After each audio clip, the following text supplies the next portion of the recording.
Hey, wake up! It's time to start the show. Glad to see you all aboard Mouse Ears in Paradise. Let's get this show rolling.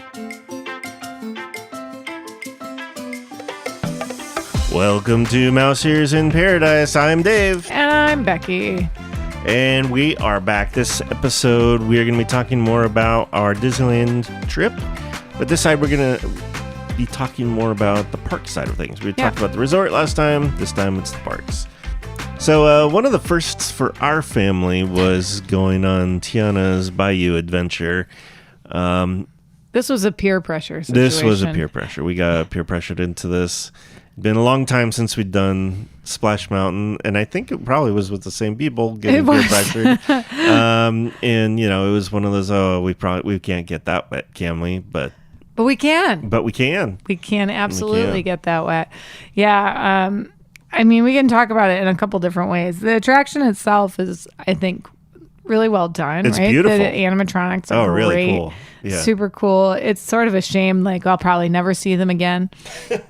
But they did do a really good job on it. And I think, you know, for kids who have never ridden Splash Mountain, I don't feel like you can tell that it was ever anything else. Do you feel like could you tell it was reimagined? No, I don't think that I really felt that. No. It feels, you know, newish. New. Yeah, and again, part of that probably is because we didn't really ride the other one either. So I don't know that I had a lot of emotional attachment to it. But yeah, so the animatronics are great. It's cute. It's just so darn wet. And it's not just a big drop, right? Like no, it's almost in fact, that's I feel like less. that's not very much. It's the rest of the ride where you're going down these like things, and there's these dips where I think we had one go over our heads. Like it looked like it jumped. We jumped in the pool. The person in front of us, who is part of our group, had a beard, and I remember looking at him and just having water dripping down off his beard. And like the amount of water, we thought like, oh, you know, our shirts will get wet and it'll be fine. But it really was like we jumped in the pool. And I just don't need that on a vacation. Like my shoes were still not dry the next day. The kids' shoes were not dry the next day. And this is in California where the weather's relatively not humid. It's a little bit more humid down there than here. Yeah. But I don't know. It kind of... My socks were still not dry when we got home 2 days later. Like, there just were a lot of, like, it was fine. The people we had two boats, and the group in front of us, they got less wet. But they still got soaked. And, like, yeah, you can poncho it, but their clothes weren't the biggest problem. I felt like it was the shoes and the socks. And, like, I took my shoes off after the ride and literally dumped water out of them and then wrung my socks out, and that helped a lot. It helped, but that's how wet they were, was that I still had water stuck in my shoes. I just think like I don't need to do that. It's not important. It was funny, and like Drew loved the ride. He thought it was great. He's gonna want to go on it every time, but I'm not going. I'm not going. I don't. It just is unpleasantness. So I don't know. It's a shame that I'm sure they could do something about that. I know some people think that's super fun and yay, we're wet, yay. And it probably bothers other people less, but I'm not going to do it. Not your cup of tea. Not my cup of tea. I mean, I'm not going to say it's mine either, but yeah, it was comical. We made a memory. It did. And you know, I'm glad I went on it because I want to know about it and be able to have a firsthand experience. So sure, I don't regret going. No, but it's sort of like the one time I went on Grizzly River Rapids, and like we were staying at the Grand Californian, and it was a good thing we were because I did look like I jumped in the pool. Like it really was that bad. And I was thinking like, what? I don't want to haul a whole set of clothes for everybody through the parks. I don't even want to bring flip-flops through the parks for everybody. Like that's a big commitment, right? So you could do it. I guess maybe if we brought garbage bags or something to put over everybody's feet, but then you look like a ding dong. Like, who wants to go in looking like a bag lady? Everybody's got to wear Crocs, right? Yeah, I know, but it's gorgeous, and they did a great job on it. And when they lower the water level, I'll consider it again. Well, it's the luck of the draw of like, Yeah. I think your boat and maybe even the boat in front of you, like of how the water's sloshing around. And I think there's a lot of variables that contribute to it, and probably the day of the week or what, I don't know. But because, there's plenty of people that go on it and be like, oh, I didn't get wet at all. That's probably true. So That's probably true. But anyways, it's great. Proceed with caution. yeah, consider yourself warned. Consider yourself warned. Of course, I think as become our habit, we once again got the Lightning Lane multi-pass. And how do you feel? I can't go to the parks without it. How do you feel it went this time? I thought it went well. I mean, we rode nearly everything that we wanted to ride. California Adventure, we struggled. We only spent one day really in that park, and it was kind of a half day. So we didn't get on Web Slingers because you just can't, that park fills up. And we didn't do Luigi's. We didn't do Mater's. That park is driving me crazy. I can't with it. But I feel like in Disneyland, it's just foolishness to go without. So we ended up rope dropping one day. Well, I didn't. Part of us ended up rope dropping one day. Annika made it to rope drop with some friends. She got in. They rode Peter Pan. I was there about 15 minutes after park opening at 8:15, and we went to Alice. And so we missed Peter Pan. But beyond that, we were fine. We were kind of in the rope drop crowd. And you could keep going on a lot of attractions with, an under 20-minute wait for a while until about 10:30. And then I feel like it just starts to fill up and back up a lot. And that, I don't know, that Lightning Lane just gets you, it's expensive, but you can get on everything and you can do it and you can enjoy it. I don't know. I think it makes it so much more enjoyable. Yeah, it creates some stress, but it removes, I think, more stress than it creates. I would agree with that. We've sort of ascribed to we're better off with less days in Lightning Lane than you are. Right, moving that cost. Yeah, because otherwise you kind of have to go 4 or 5, and I would just rather have less days in the park. Mm-hmm. And we've kind of discovered we really need 2 park days and then a break, because people don't want to stop going to the park. They want to go, go, go, go, go. They don't want to come back for a break anymore, but they can't go well for 3 days straight. Yeah. So this sort of gives you... The third day it starts to get real messy. It does get a little messy. Yeah, it turns into work instead of fun, I think is what it is. So I don't know. What did you think? I just drug you from place to place. Did you have a complaint? No, I didn't. I just show up where I'm told, and I know. I'm less guess I'm more flexible about it. I don't have things I have to do, and so I can go with the flow. And yeah, chances are we'll get on Pirates and Haunted Mansion anyways, because people want to do that, and those are kind of the ones I'm inclined to want to do. So I usually do fine. Yeah, you do. Our family will struggle with an hour in line. I want to be held, and then I start to fall apart. I can't hold a 70-pound child for an hour. I can't do it. I'm strong, but I'm not that strong. Yeah, eventually he'll grow out of that. And it just gets uncomfortable. So, I guess along with this, we can talk about the announcement of how starting in January, Disney is actually not going to have early entry anymore into the park. Yeah. But instead, if you're a park guest, you're going to get a bonus Lightning Lane. A hotel guest. Sorry. Yes. Thank you for correcting me. If you're a hotel guest, you're going to get a Lightning Lane. So you get 1 pass per resort stay, which is kind of garbage, I guess, now that I think about that. So if you're there for 4 days, you're only getting it for 1. Yeah, you got to make 4 different hotel reservations, so you get 4. It's fine. It's a bonus. They had already early entry wasn't really every day anyways, so I get it. It's changed. It was every day, then it was different parks per day, and then it was at the hour, and now I think it was half an hour. So it's been diminishing, and they didn't say this, but I assume it's related to the construction activities that are going to be happening soon. That could be, yeah. That they're trying to, they need to maximize the amount of time that the park can be down. And I'm sure they're saving costs too, right, on labor that way as well. For sure. It would be nice if they did one per park, I think. Yeah. I think that would be like the medium, because I just think that would make a difference. Like if you're coming for a 4-night stay and you only get one, that's not really a huge advantage. But if you're getting one for each park, I think that does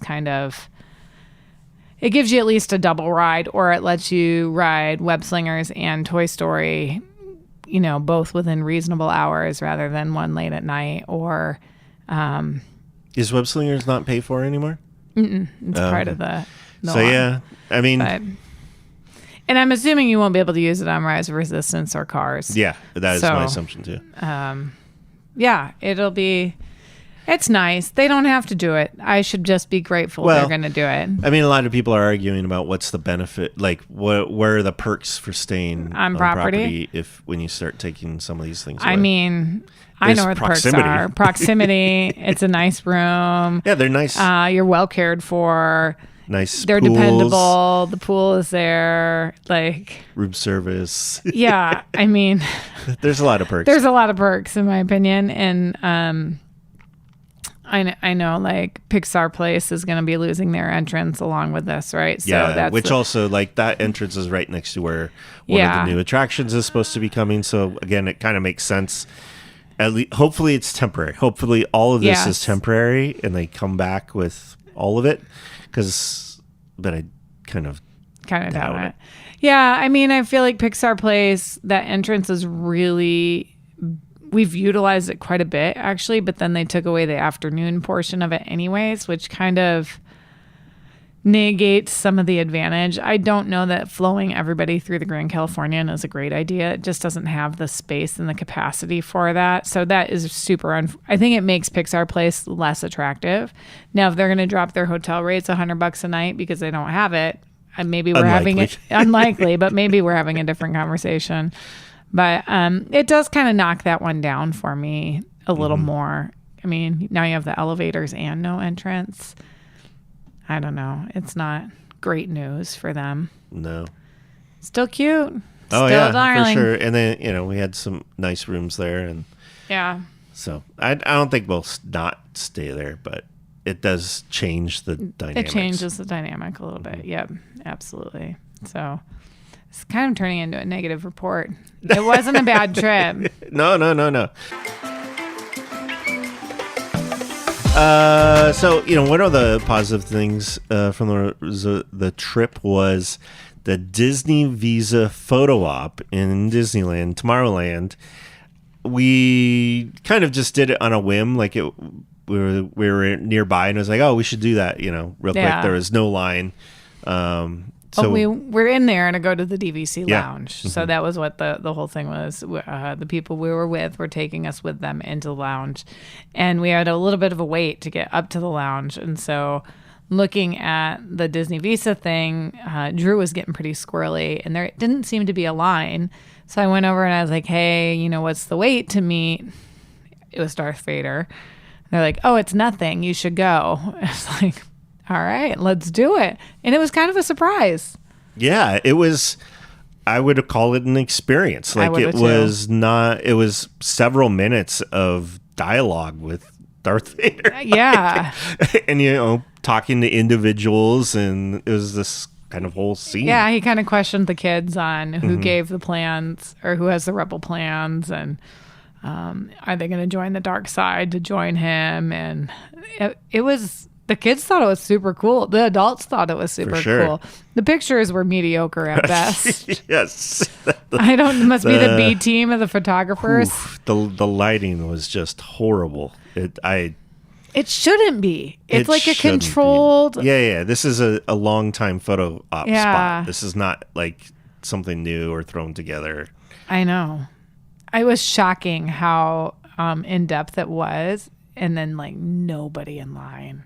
Yeah. Nobody. Yeah, I mean, they presumably felt comfortable to do that because there was no line. Yeah. Although when we came out, then there was a line. There was, but it There still wasn't- was maybe 10 or 15 Yeah, minutes, yeah. and it would have been worth a 10 or 15 minute wait Yeah. just to meet him like that. So Totally. it's worth seeking out. I think it's way better than the Stitch meet and greet in DCA. Yeah, Yeah, that one. it's always lackluster in my Yeah, it opinion. feels like an afterthought. yeah. So Yeah. that was fun. Yeah, it was fun. And then one of the other highlights, shockingly, it just really hit the spot that day was over at Rancho, which was, there was like, I think it was the burrito bowl. Mm-hmm. It was not heavy and it was tasted fresh and it was, that I think that was my new go-to since they've taken away all the other other things go-tos. you used to like. I know. But maybe they are always changing that menu. It feels like almost every year it's changed in some way for better or worse. This seemed like a positive. Yeah, it was good. Yeah. I mean, they're dependable. They are. We always. Yeah. They've scaled way back on the condiments, which whatever. Yeah. Nobody cares what I think on that. Well, you can get some of those, so you just got to pay for 75 cents a piece Yeah. or something.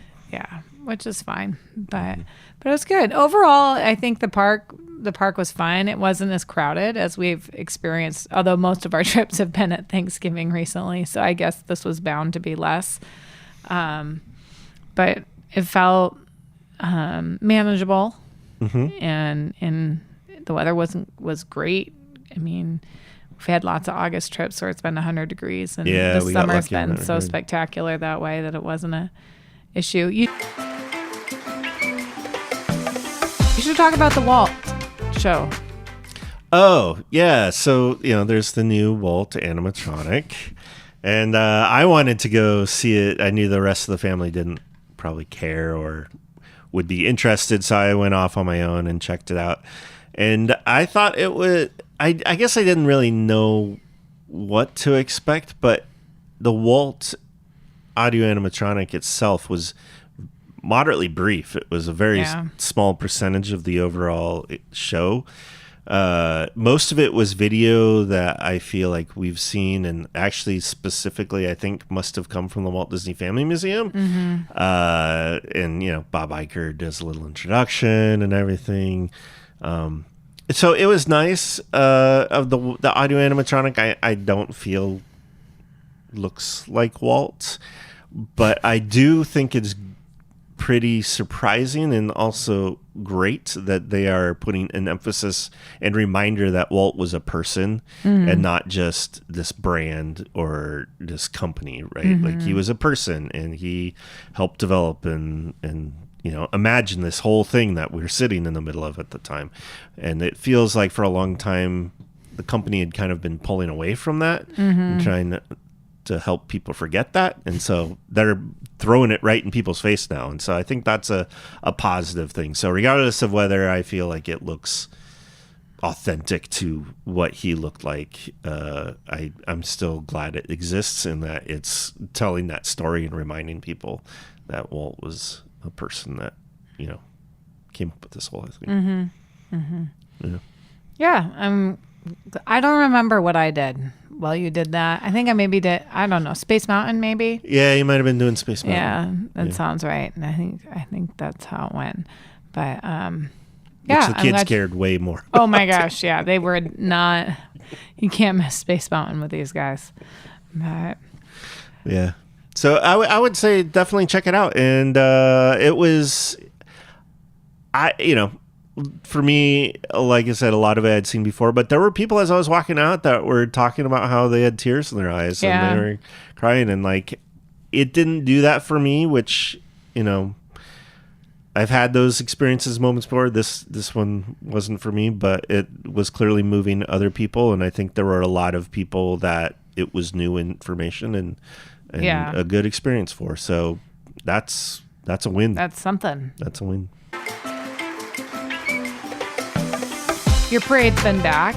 You've enjoyed that. Paint the Night. That was great to be able to see that. That was super important to me. And I think it looks great. I'm glad that I was worried that they just gave up on it, threw it away, and we were never going to see it again. So I'm thrilled that it's back, and I'm sure it'll make the rounds, and it'll be in Disney World in 3 years or something. I hope so. Keep going. But you noticed some pixels weren't working the right way. I was like, oh, that's a bad ground there. Nope, that's a bad data signal. Yeah. I could see what was wrong with them. And or a battery pack. It looked like one of them, the battery pack had broken. So it was popular. Yeah, it was. The people were lining up nice and early for that one. Yeah, we weren't quite early enough, frankly. Yeah. So be prepared if you're going to go see it. Like people were excited to see that, which is great. It's great. All right. Well, I think that's most of the new and different stuff that we experienced or, we recently learned about that is coming soon. Yeah.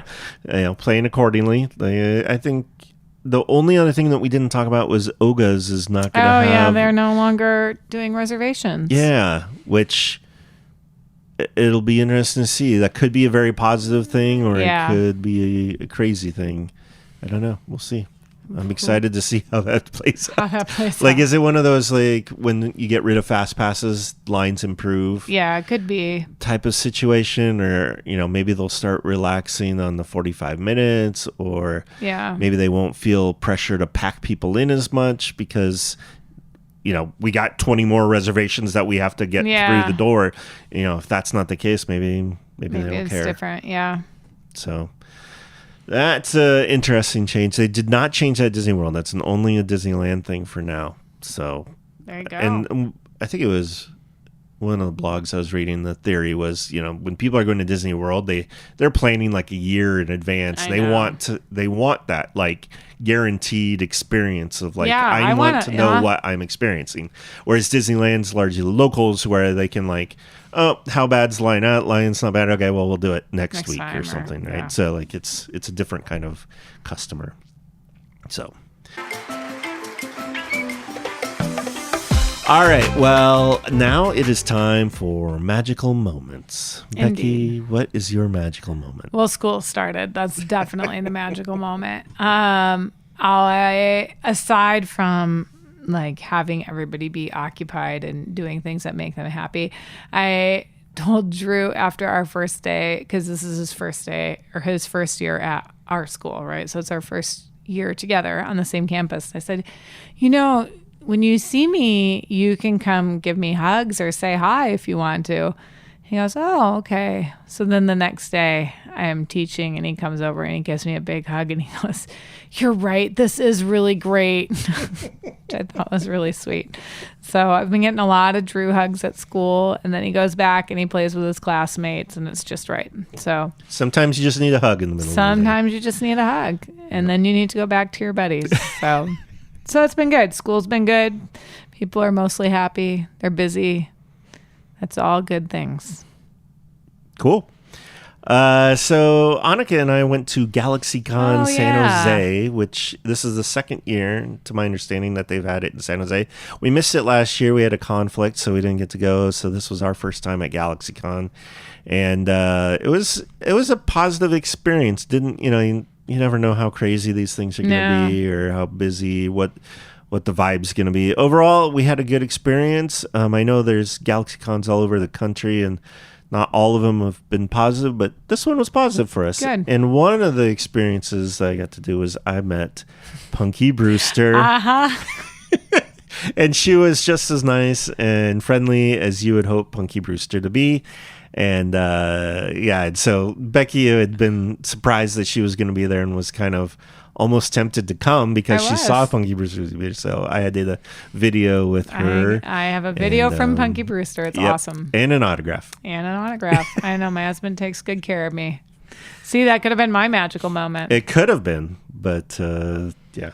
So it was great. We had a good experience. We'll do it again next year. GalaxyCon 2026. In San Jose, we'll be there. So we'll see what guests will be there next year. I know she's all excited already. I know. All right, well, that's all we have for today's show. But as always, you can email us at mouseearsinparadise@gmail.com or go to mouseearsinparadise.com to find links to subscribe and to find previous episodes and more information about us. That's mouseearsinparadise.com. All right, everybody, have a magical week. Bye. Bye. Applause. Applause. We hope you've all enjoyed the show.